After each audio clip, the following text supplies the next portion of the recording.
7.62 NATO. No cartridge is more versatile or anything superior. Yet, comrade, yet. This is original. You're just copy. 7.62 by 54R is outdated, it's old, and 7.62 NATO is where it's at. You took 7 years just to copy what I did already. 7.62 NATO by 7.62 by 54R. Let's do it.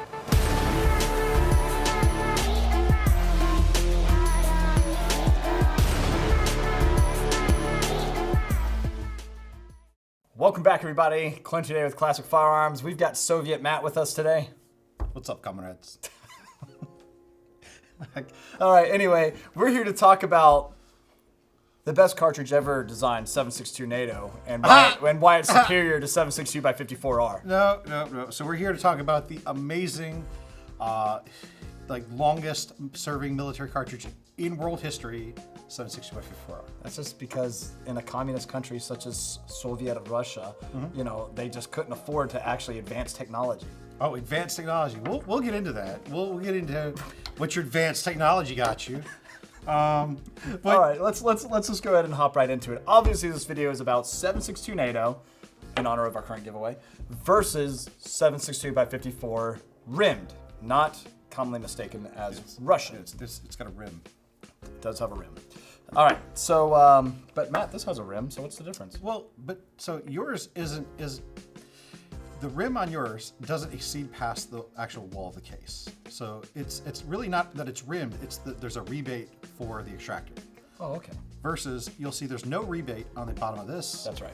And the rim extends out past the wall of the case, and that is so that can be grabbed on by the extractor. So your rim is bigger than mine at this point. Yep. We can touch butts. So, all right. Obviously, that's the difference between the actual casings. So that's a little bit of an older kind of technology, sure. Yeah. So, you know, rather than being able to machine in a rebate, they went with an extended rim. Obviously, when we look at kind of, keep in mind that this cartridge was developed and adopted in 1891. Wow. 1891. So old. So when you think about kind of early cartridges, you'll notice that there's a couple things. There's a lot more rimmed cartridges because it was a mechanically easy way to figure out how to get the round extracted after firing. Yeah. You'll also see a lot of rim fire cartridges in those really early kind of semi-autos and stuff. This is not rim fire, it is center fire. You can see there's a primer there. But, you know, this was still a very early adoption of a smokeless powder cartridge by a major military power in 1891.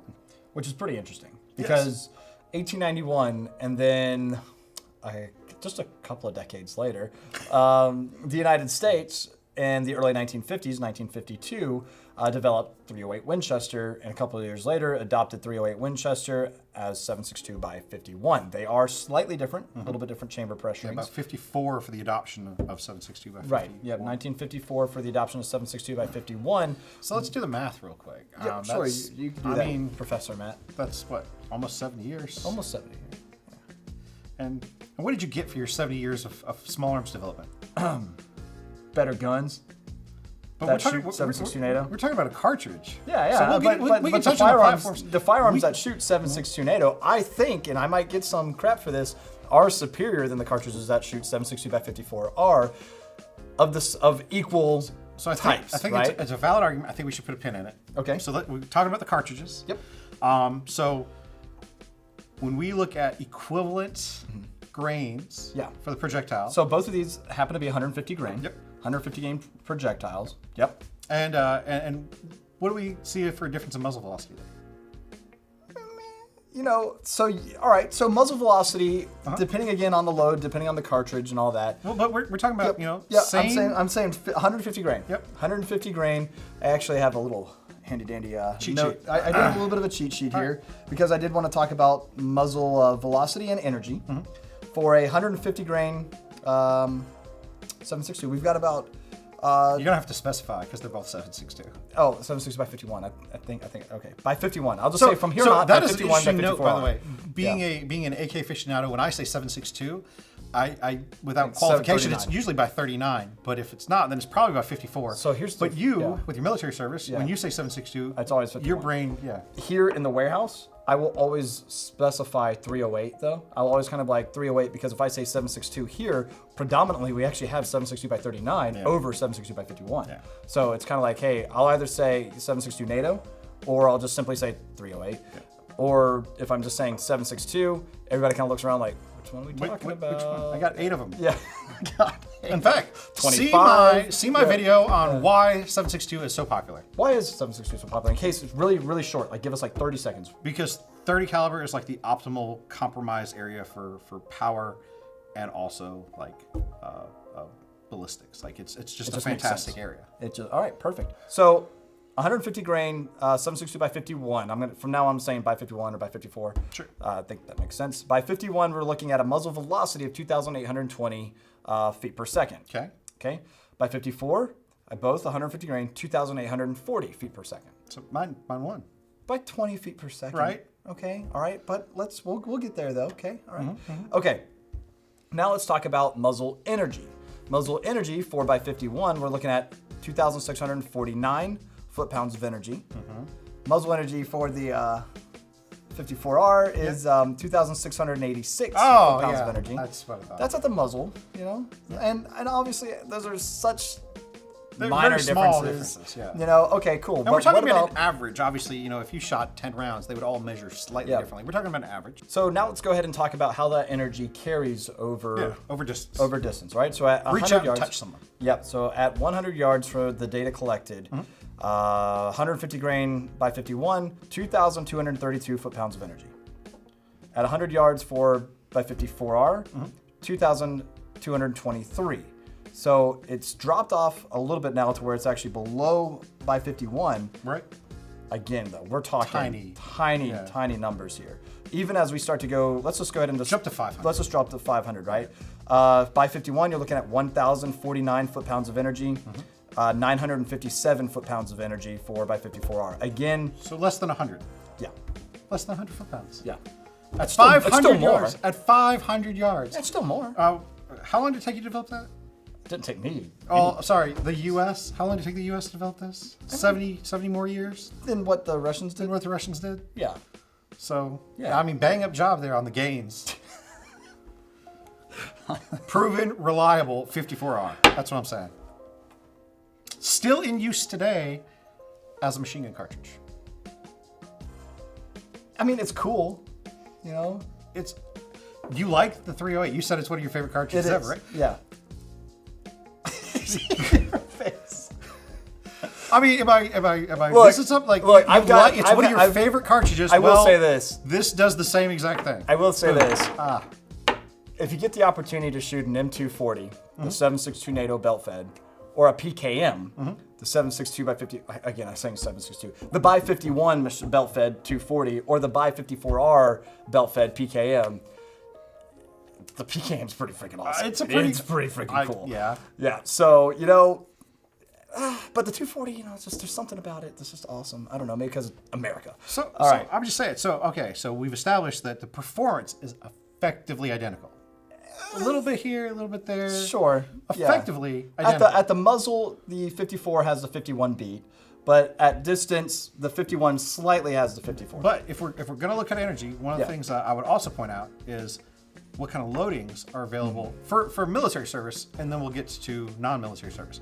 So for military service, 150 is a very popular load, but they also have loads that go up over 200 grain. Yeah. And you have to imagine what kind of energy this thing's going to be pushing out At 200. At 200 grain. Yeah. Versus the 308 kind of maxes out about 175. 180. I was going to say.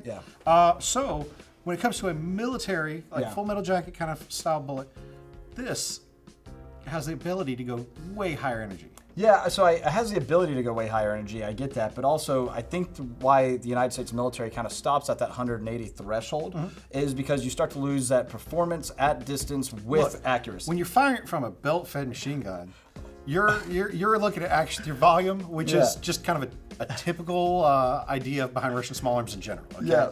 So, just saying, maximum energy right there. I get it. So, but the United States military wanted to look at it as like, okay, hey, we want an accurate round that could be used in a sniper system, Sure. right? A DMR system, a belt-fed, and a battle rifle, right? And again, both of these cartridges do all of those Bang up job. very well. You know, it's See just what I did there. so. Damn it. All right, so here's the thing. At the end of it all, why are these cartridges so effective? Obviously, this kind of paved the way, right? Or so popular. Obviously, the Bi 54 paved the way. The United States Paved the way and still trailblazing, still in use. So, I mean, it's still in use, yes.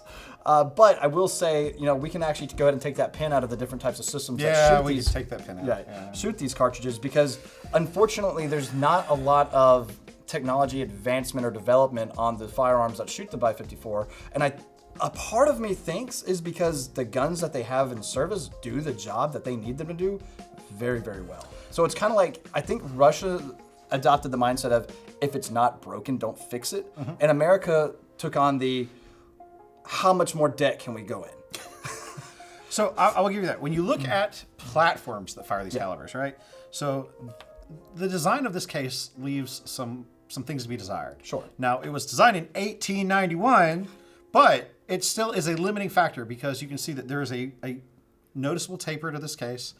It's got the rim. That means that it is harder to design a reliable feeding semi-auto firearm with this. You'll notice that even the guns that have succeeded, and they have produced millions of things like the SVT-40, PSL. Dragunov, PSL, they are a limited capacity because it's really hard to stack a bunch of these things on top of each other. Yeah, That they're rim, all, typically 10 rounds, somewhere in that range. like 10 rounds. And again, you'll notice that the magazines are almost always single stack because it's really hard. With the taper, the magazine has to kind of banana a lot. Yeah. And then also with the rims, you know, you have the issue of making sure there's no rim lock. You can't really double stack them very well. So Even just loading a Mosin, you got to make sure you load them in a correct sequence. that's right. Yeah. Versus this has Just drop it. I mean, so take a look at the MR762, right? When it comes to loading this gun, if you were to load like a, I know the PSL most out of all the 762 by 54R guns, because that's what we've had in-house a lot of, right? I mean, loading this is cool. Loading like the PSL, for instance, it's not that it's difficult, but it's a little bit more cumbersome. So you push it in the same way, but Yeah. you have to make sure when you follow up that next round that you correctly put the rim where it needs to go. If You literally have to pretty much organize the rounds in the sequence in which they're going to be shot. Yes. Right? And it's not difficult. It's just that whenever you do go to load this, you kind of need to start here and then feed back, which again is what we typically do anyway. But you'll just notice that some of the metal mags that are feeding these beastly guns are sometimes a little cumbersome, and you kind of have to like play with it, get in. Oh, all right, cool, we're good. But that is why the most successful application of this cartridge that still exists today is in belt-fed machine guns. Because you don't have to worry about stacking them in a magazine. You don't have to worry about a low-capacity magazine. When you do make it work, you just have a belt of food and let it eat it up. Exactly. And then, of course, you've got other different systems out there that ultimately utilize the same type of mechanism. Like, of course, we know the Mosin Nagant. I have my cherished and beloved. Like, this is, out of all the guns I own, this is the gun I keep most pristine, my M39, right? Surprised. I just say that's the gun that, like, Pikachu. it stays in a nice soft case. It's usually somewhere in the back of my safe. It's my safe queen. It really is. And I'll take it out every now and then and run it. And it is one of the most satisfying guns to shoot, especially at distance, right? Because they're accurate guns. Their recoil is it's like a Russian bear giving you a hug. It's like cozy, but yet at the same time, it can destroy you, but it feels so good, right? So I'd like to address that. So a lot of people will comment on the recoil of the 54R, and I have to say that I think that is because the majority of people shoot them out of Mosin, which is and lightweight. The most common version of the Mosin I got, the M9130, has a very narrow buttstock. It's got a metal butt plate. And like I said, it's a fairly lightweight rifle, which means that you have a higher Felt experienced recoil. Yeah, felt recoil. Yeah. So, as opposed to if you were to pick up a heavier rifle, then that's actually, after I picked this up compared to the Scar 20 I have behind me, this is light. Anyway. It's probably still heavier than a 9130. And you have a much better stock. It's wider. It's got some padding to help absorb the force. So, really the recoil between these two rounds are pretty similar. Now, at a theoretical level, This case is larger. It uses a little bit more gunpowder to get this projectile to the same speed. Yeah. You would expect a little bit more felt recoil, but they're so close that it should not be that big of a difference. But so yeah, like, you know, if you went out and try to shoot one, you're probably going to feel it from here more so than there. Yeah. And again, and that typically just comes down from the types of firearms shooting them, you know? So, but I will say the M39, thicker stock, a little bit heavier, thicker barrel. And the finished made barrels, great. They're so good, dude. I love that gun. I really do. Like that's one of the guns I'm never getting rid of. Yeah. I mean, I've sold my first AR I ever bought, but I still have my first AK I ever bought. You know what I mean? It's like one of these converting things. them, folks. Dude, you're not converting me by any means. I also still have. I have the equal amount of AKs as I do ARs now. We're converting them, folks. We're converting them. All right. Talking about accuracy, you mentioned accuracy. Yep. So a lot of people will also associate this round with being inaccurate. I will point out that that as I said earlier, there is kind of a paradigm in Russian small arms manufacture that actually through volume. Yeah. So I think when people experience inaccuracy out of these rifles, there's two primary considerations, which is one, you're using probably a lot of really old surplus kind of ammo, as opposed to 308 has things like match grade ammo widely available. Yes, we've got all sorts of 308 over there, but you know what? We get this out of a spam can. Yeah, exactly. You know? Right. Yeah, so yeah. And then secondly, the rifles themselves, you know, yeah, if you're shooting something out of a 100-year-old Mosin Nagant, you're probably going to experience less accuracy than your brand new tricked out Remington 700 or something. Or your MR762. MR762. By the way, if you're looking at your Mosin Nagant cost versus your MR762 cost, you will find out really quick that you went a very budget-friendly and still very reliable and versatile way. Yeah. Versatile.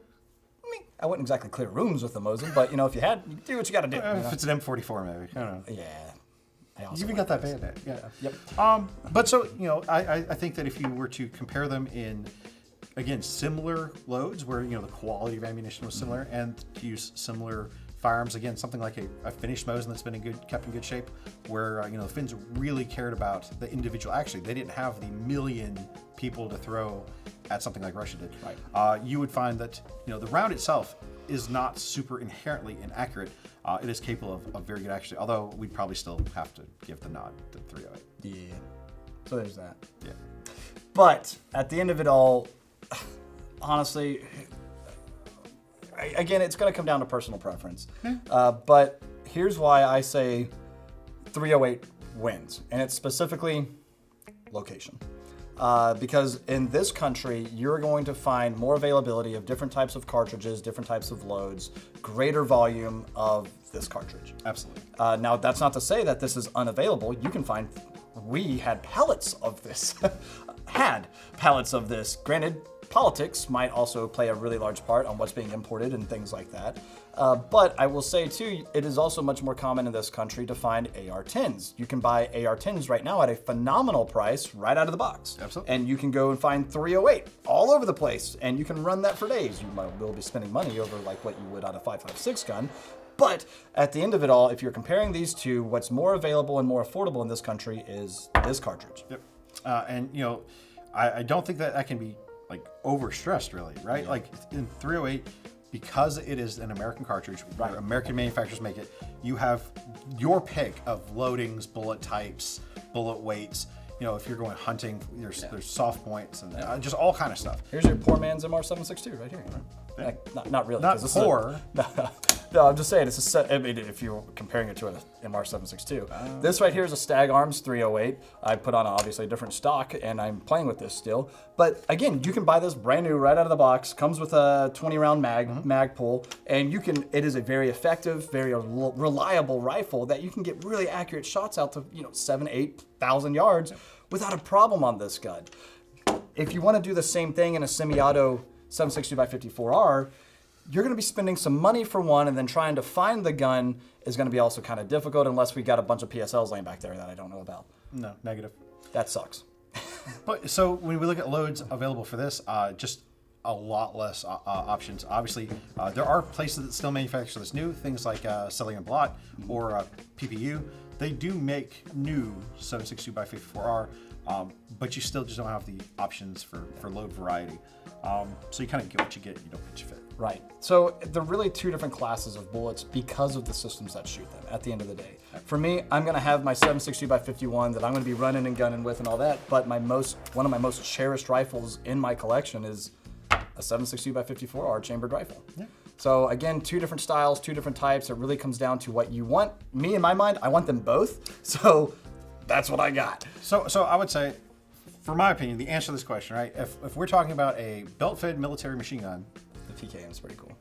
But also, this works phenomenal. You know, the 240 is cool. It doesn't work necessarily better than that, but it works phenomenal. Yeah. If we were talking about like a gun that you're going to personally own and it's going to be for self-defense, hunting, or anything, a wide variety rifle, a dual. You just are going to have to probably go with that. Yeah. That's not because of any inherently wrong things with this. It's just what's available. That's what the world is right now. Yep. So let us know what you guys think down in the comment section below. Are you team buy 54R or team buy 51? Or are you kind of like me who's like for both, but that's anyway, I'm team 51 and 54R. So you go both ways. Yeah. I tried to avoid that the best that I could. But anyway, I just have two very different purposes, right? So I'll leave it at that. Anyway, if you are very much so excited about these 7.62 chamberings that we've been talking about, and you want to get your hands on a very expensive but super cool 7.62 NATO chambered rifle at no cost to you, our SCAR 20S giveaway by FN. This is a fantastic rifle. To date, my favorite SCAR 20 setup that we've given away. Again, my favorite optic and mount combo with the Leupold Mark V HD 3.6 to 18 first focal plane, the spur mount, awesome Tango down vertical grip with the AccuTac bipod, and because it's the SCAR 20, it does come with a Geisley Super SCAR 2-stage trigger that we measured out about 2-3 pounds, and it is super awesome. It's really easy to get those fast follow-up shots. Do you know what my favorite part of that gun is? The mismatch paint. No. Although that's you know, I mean, the iconic. Precision stock. No. The non-reciprocating charging handle. It's free to the winner. That's my favorite part. Son of a... All right, that makes sense. So anyway, and because this is FN's precision rifle or precision offering for the SCAR family, make sure you utilize the code word precise. Precision. No, precision's too many letters. Precise. You can't spell words that long. That's the problem. P-R-E-C-I-S. Guys, as always, we appreciate you and your business. God bless.